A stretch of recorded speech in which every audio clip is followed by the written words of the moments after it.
on True Crime News. Before the magazine covers, before the interviews, John Ramsey came here to True Crime News. This is a cloud that still hangs over our family. My exclusive interview with John Ramsey that made global headlines. We want to keep tense pressure on the police. Nearly 30 years after the crime, the new evidence emerging that could finally solve the case. Plus, a neighborhood feud in the picturesque Montana wilderness turned deadly. Well, I'm hoping you guys just heard that shot. It sounds bizarre because it is bizarre. The mystery of Mountain Man Mike seemed to be solved. This last bullet to me was tell the authorities about the crazy guy down in the street. Until a shock. In the holiday season in New York, we want to address the deeply troubling attacks happening in the city, especially the 3 people killed in a stabbing spree. The horrifying incidents putting pressure now on the city to address the mental health crisis. Councilman Eric Botcher here to talk to us about that. And we're also closely following the developments in congestion pricing, right? The MTA board approving the revised, less expensive plan, but the legal fights, well, they are not over. So later on, our PIX panel will take a deeper dive into this issue. But first, strong opposer to congestion pricing plan and newly announced candidate for New Jersey Governor, Josh Gottheimer, going on the record.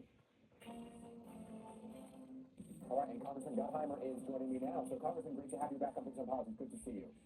Thanks for having me. So, Congressman, we'll get to congestion pricing and all that conversation in just a moment, but I do want to begin with your run for governor, since I have asked you this at least a dozen times over the past year and a half, and here we are, right? I'm running, man. I'm running. Finally announced it. So we've seen, as you know, a real shift to the right, in this past election. Even in some of New Jersey's bluest areas, there were significantly more Republican votes in prior elections. So as you now enter the statewide race, how does that change, if at all, your messaging and making sure that your fellow Democrats and their concerns are being heard as you enter this race? Well, we've been talking about this a long time in terms of what I've been focused on and gotten done in Washington over the years. And for me, it's always been about making sure we do everything to make life more affordable for folks. I've been talking about doing everything we can to lower taxes and lower costs, which is why I'm running as a lower taxes, lower cost governor. So for me, I think what we heard is loud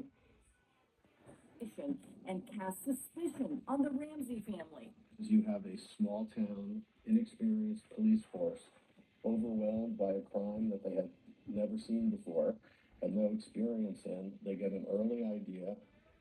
and rent and utility bills and of course taxes. We've got to get the costs down so that people can afford to live and work and raise a family in Jersey. That's my number one focus. Always has been my top focus and will continue to be as governor. Okay, so let's zero in on that for a second, right? Because that's pretty a lot of topics all in one, right? There's taxes and there's obviously the cost of everything else. Let's start with taxes. Some of the highest in the country, property taxes. You pledge, if you were to win as governor, that you would lower taxes, and how would you do it? And I've always said we've got to lower our taxes, and you start, it's in the most important way, besides obviously cutting bureaucracy and for John, that means getting the crime scene evidence out of the Boulder police's hands and into the most state-of-the-art labs for DNA testing. Shockingly, some evidence has never been tested with advanced DNA technologies. So we've had unidentified male DNA from January 1997. And this one prosecutor told me, I've never ever seen a police department try to explain away unidentified male DNA in a sexual assault case. The long list of the other school or retire. I don't think I want to, right? I go after the cost, but you've got to bring jobs in. That's the way you grow and have more revenue, obviously, to do more things. A lot of people want to, right? They